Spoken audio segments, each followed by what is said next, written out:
কৃষকের দুটি পশু ছিল, একটি গাধা আর একটি ঘোড়া। কৃষক প্রতিদিন ঘোড়ায় চড়ে দূরে বাজারে যেতেন এবং গাধাকে ভারী বোঝা বহন করতে হতো। একদিন গাধা অতিরিক্ত বোঝার কারণে ক্লান্ত হয়ে পড়ল। সে ঘোড়ার কাছে বলল, বন্ধু, একটা সাহায্য করো, আমার বোঝা থেকে কিছু তোমার উপর নাও, না হলে আমি পথেই মারা যাব।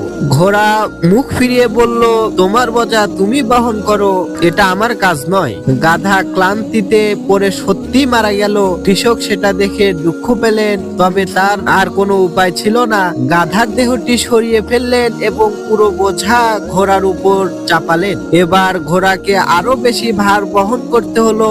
ঘোড়া তখন বুঝলো, যদি গাধাকে একটু সাহায্য করতাম তাহলে আমাকে এখন এত কষ্ট করতে হতো না। প্রিয় মুসলমান ভাই, পরিস্থিতি দেখায় আমরা যদি অন্যের প্রতি সাহায্যের হাত বাড়িয়ে দিই তাহলেই পরে সেটাই আমাদের জন্য উপকার বয়ে আনে।